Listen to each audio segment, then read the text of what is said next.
Questions asked illegal alien activist Lucas Da Silva. 1. Are the 11 million illegals jumping to the front of the line? 2. Would you like Mexico's immigration laws here in America? 3. Terrorist groups are infiltrating through Mexico with illegals. And 4. How do you survive on a day-to-day basis as an illegal? This explosive video is uncut and unedited.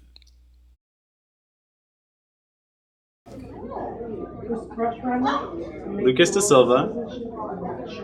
Hello, my name is Lucas Da Silva. That should work. And I'm with PICO United Florida, People Involved Through Communities Organizing. We're the largest faith-based organization in the U.S. And we're here today with the Campaign for Citizenship and pushing Congress for a roadmap to citizenship for 11 million aspiring Americans, and the importance of treating all peoples in this country as children of God and created in His image.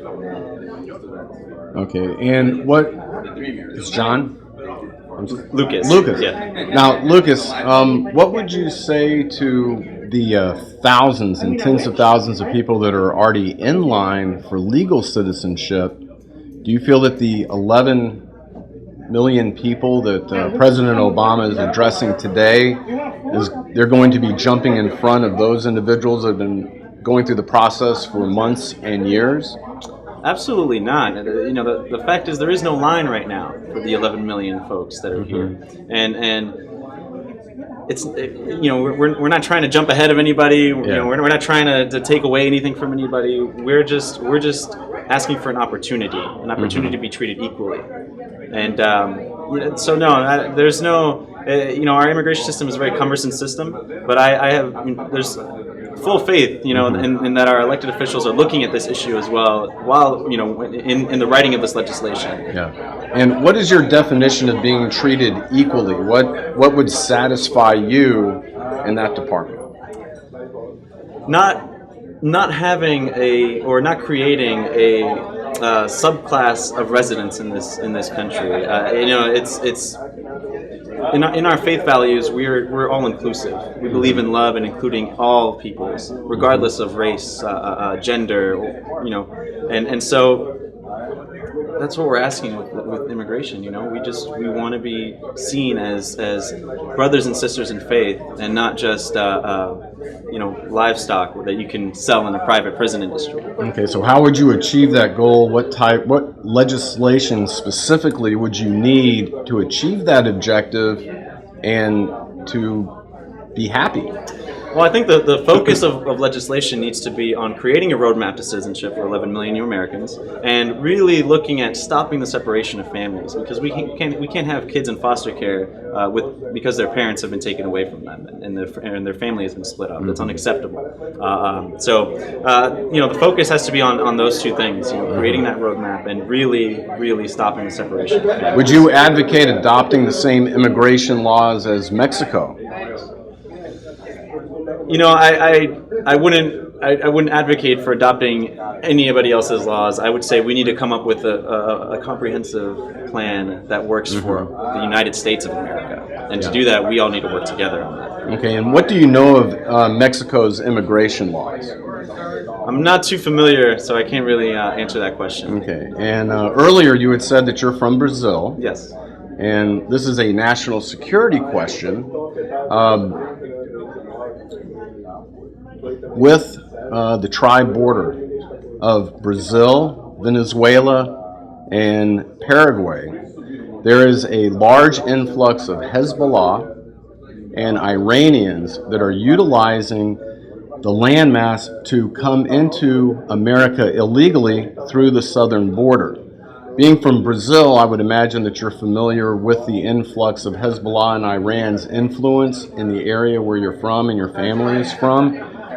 How should the United States address this issue between of Hezbollah and terrorist organizations that are active in that tri-border area coming into the United States illegally?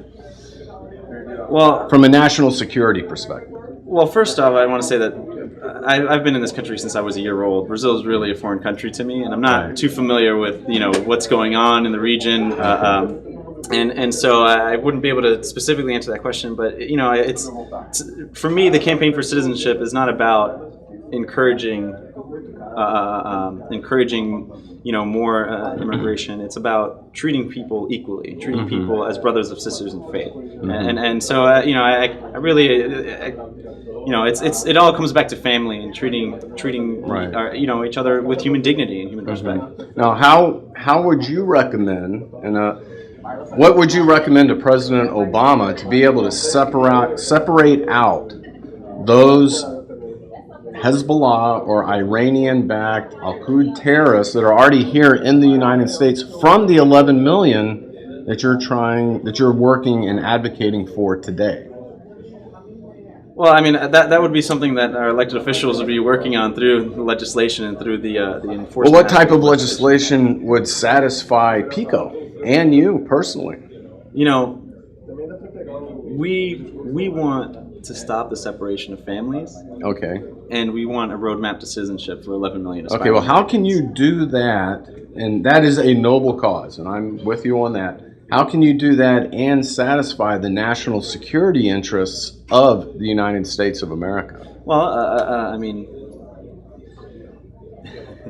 it's a very difficult question. It's really not that difficult when you look at the amount of enforcement that has been ramped up on our borders over the last 4 years, and also, it's about the same way we deal with national security risks elsewhere, not necessarily in South America. I mean, that's all I can give you on that question. I really, that's. Well, how could our government keep track of undocumented workers or illegal aliens, of which you had said that you are illegal? So how could the United States national security interests how would they apply to you in a way that is okay for you, since you are self-described illegal? Undocumented. No human being is illegal or an alien. Okay. But I love this country with all my heart. The same way that I know that 11 million people that are out there working hard love this country. And so I'm not advocating for a system where we don't have any checks and balances. Okay. What type of checks and balances would be satisfactory to you and PICO? Well, checks and balances that maintain the safety and security of our country, but also treat human beings as human beings. Okay. The two are conflated. How do you give me something concrete? I mean, these are nice words. I mean, they have very the specifics little of it, the weeds of it. I have to leave up to our legislators to look at. Well, our legislators are counting on you as a group with PICO to guide them in their legislation. And that's why we're meeting with legislators and with House members of Congress and representatives. So what are you senators. telling these legislators when the issues of national security and human rights sometimes might rub a little bit?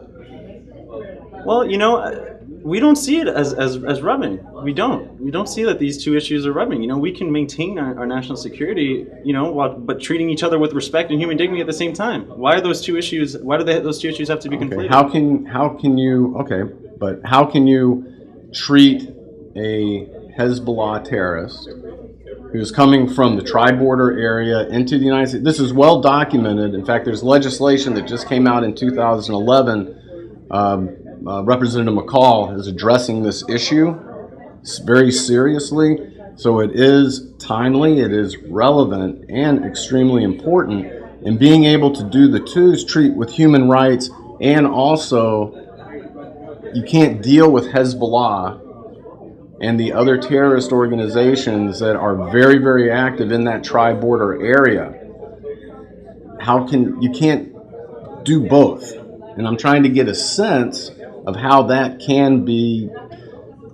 problem can be solved in a satisfactory way for PICO and yourself, personally or as a group. Well, I mean, like I said, I don't have much knowledge on this issue, so I really can't. I can't really answer that question.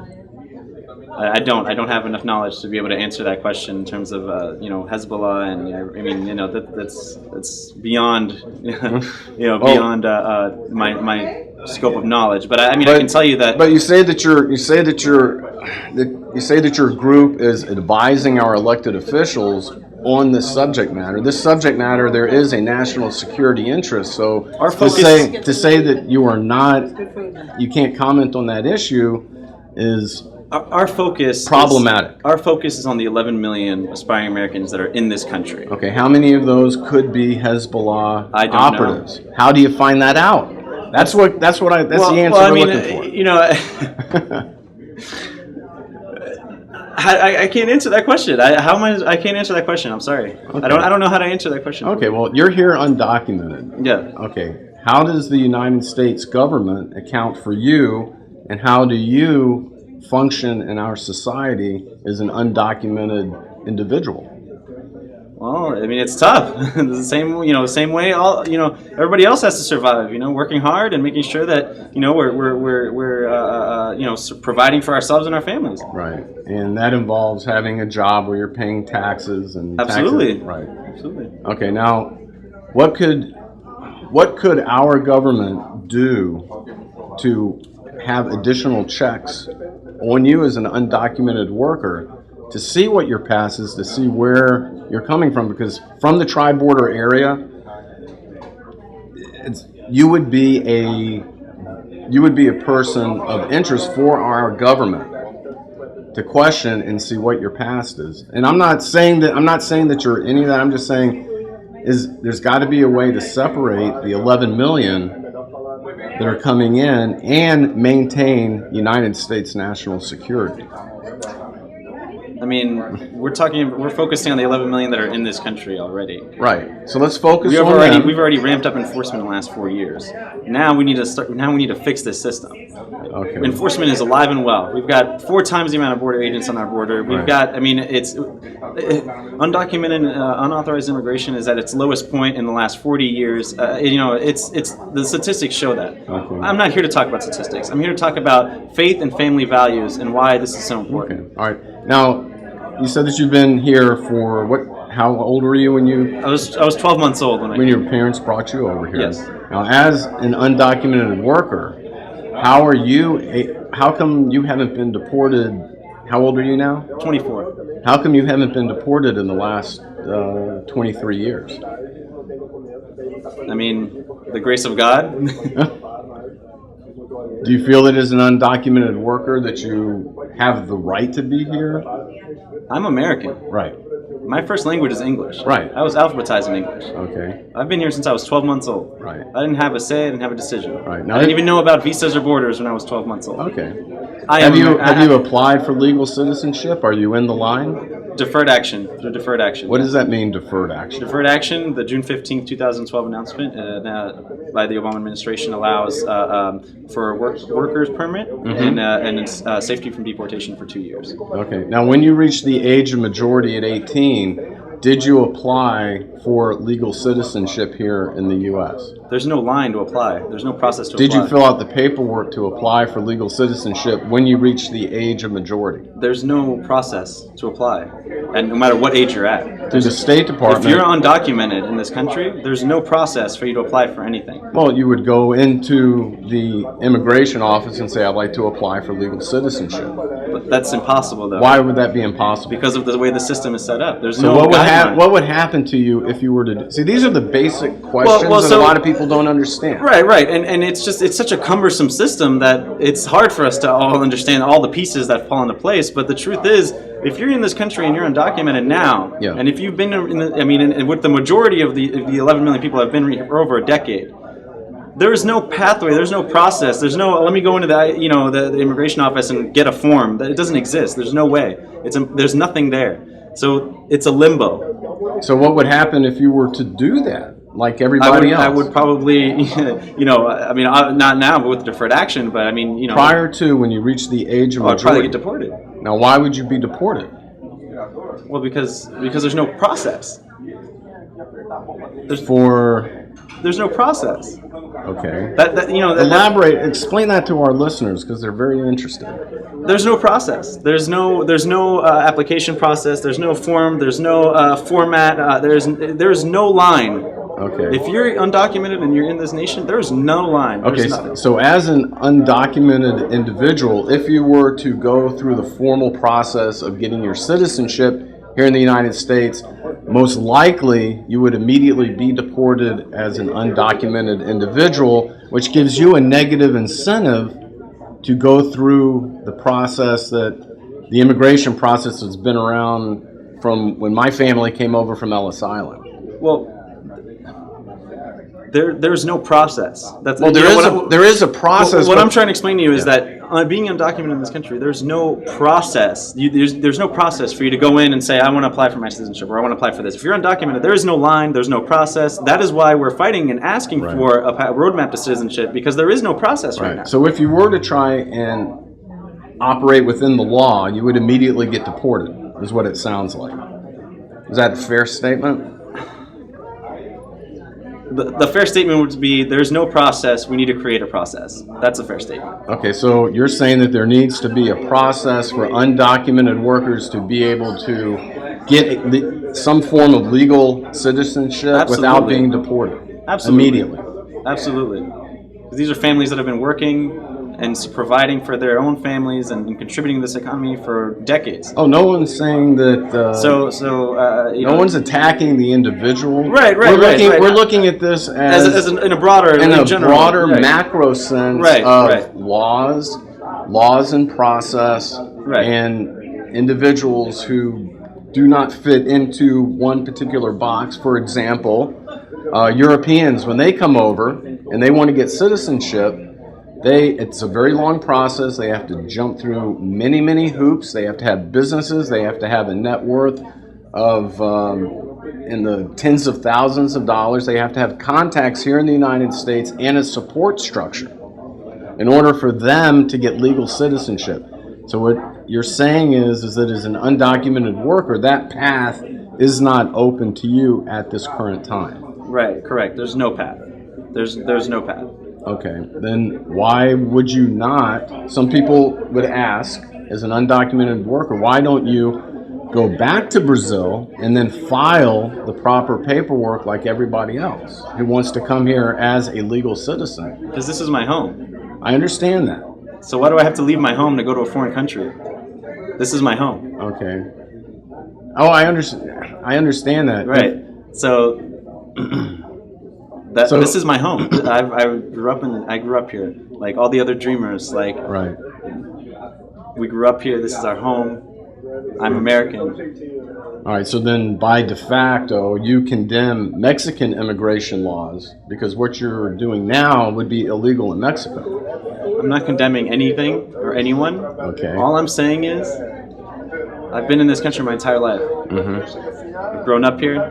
My education has been here. My first language is English. Mm-hmm. I'm asking for an opportunity. To be seen as a child of God. As we all are. Now, I've got one technical question, then I'll be done. And I know this is very difficult for you, and I apologize. You're asking really good questions. I'm trying to get to The the focus, heart of the though- matter. Channel well- 13 just gets to the fluff. We want to get to the heart of the issue and educate our audience because a lot of people don't have this opportunity to talk with an outspoken, undocumented worker and ask the nuts and bolts of, for example, when you are working, how do you get a job? How do you pay taxes? Do you have a social security card? Yes, I do have a social security. Okay, how did you obtain a social security card as an undocumented individual? When I arrived in this country in 1989, they were still giving out social security cards, and you made an application as long as you had a visa.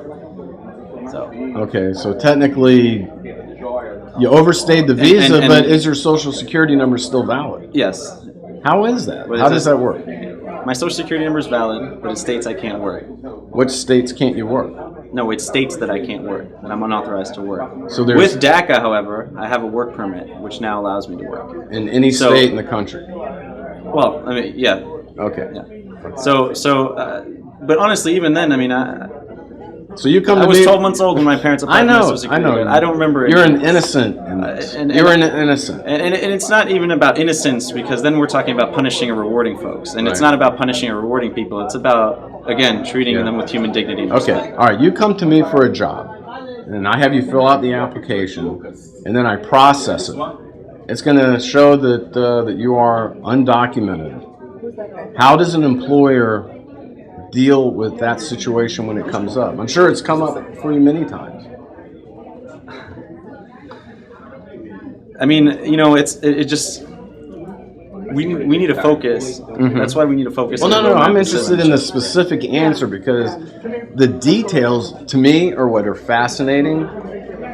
Because as a business owner, it's very, I find this fascinating. Well,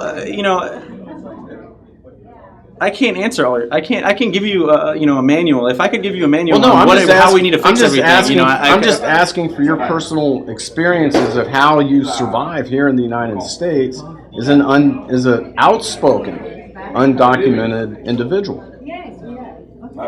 Same way all of us survive. Well, it's not necessarily that, because it's undocumented. When you come to a person for a job, and without a valid social security card, if you come up undocumented, then flags will show up. And I was just curious how you get a job. Well, the same way folks are working out in the fields right now and picking fruit. The same way folks are cleaning and our streets and building our schools.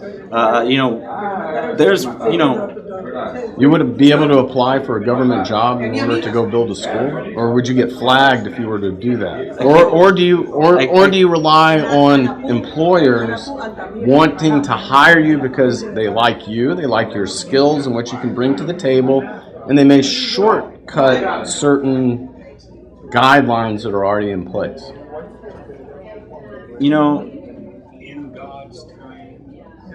There are 11 million people out there that are working to provide for their families. How they're working, that's up to their employer. And I'm asking you specifically because you're outspoken. You find a job. People hired. It's people not need work. Well, how does the employer then get around these regulations the laws that are in place? Because there are laws. I don't know. I'm not a business owner. I have never hired. Well, you would know as a potential employee, you would be. If I was undocumented, I would be very cautious when I went in to apply for a job, knowing that if the boss or the person that you're hiring through or the human resources department should follow through, that I could be flagged and deported. So it would be in my best interests to make sure that the employer is not going to actually follow the laws that are on the books. And I'm curious how you find these employers. We're not going in and filling out an application at JCPenney. We're working on the fields. We're going out and cleaning streets and cleaning toilets, and we're finding jobs to sustain ourselves, to live, to survive. Is that what you're doing now? Is that how you're earning your income? Yeah, any way that we can. Any way that we can. Yeah. How do you earn your income now to survive? Odd jobs. Odd jobs. This is way beyond the scope of I would love to answer some of these questions. Actually, this is way within the scope. Hold on 1 second. Because you are PICO and you are advising our elected officials on this subject matter, and this is a very intricate part. And a lot of Americans that have to follow these laws are very interested to hear these answers. And that's why we need to fix this system. Okay. Ultimately, everything's not insane. So in order to fix the system, then all these laws that make it difficult for you to get a job as an undocumented individual need to be gone. And just say, okay, welcome to America. You're citizens. Enjoy all the benefits of. Like I said, we need to treat each other as children of God, people of faith. Unfortunately, and unfortunately, I would love to connect with you more on some of your questions. If you could send me an email with some of these questions, I'd love to be able to get more in depth on some of these answers, and I could definitely come back with something more concrete. But this is way beyond. We've got plenty of time. There's nobody waiting in line for an interview. I understand that, but you're going to be here for 2 more hours. I can't answer those questions. Or do you refuse to answer these questions? I'm not refusing. I just don't have the knowledge base right now to be able to. I'm asking about your life. You don't have the knowledge base about your life and how you survive. That to me is what's fascinating. That's what makes you interesting. I'm here to talk about a campaign for citizenship. Roadmap for citizenship for 11 million new Americans to treat each other with human dignity and human respect. And that's what I can talk to you about. Other than that, I mean, I can't really go in depth on some of these things. I'm not comfortable answering personal questions on, some of my personal life aspects. Why are you uncomfortable if you're out there openly advocating for revamped immigration laws and actually petitioning our elected official for redress of grievances as per our Constitution? Why would you be uncomfortable answering questions about yourself? I'm uncomfortable answering questions like, do you have a social security card, or the focus of this press conference. Why does that make you uncomfortable? This is what's interesting. This is it's a taboo when you're undocumented to talk about things, and it's been that way, ingrained in ourselves for years. Okay. We don't want to talk about this. We don't want to talk about that. Okay. And it's like I said, it's about human dignity. It's about respect, faith, adhering to family and faith values. That's what this is about. So you find these type of questions are, I'm impinging on your dignity as an individual? No, sir, I'm not saying that at all. You're twisting things that I'm saying, and I'm not comfortable with that either. Okay. So, like I said, I definitely want to connect with you, but I can't answer some of these. All right. Well, thank you very much. I do appreciate it. Thank you. And could you have a card? Like I told you, I want to connect with you on some of this.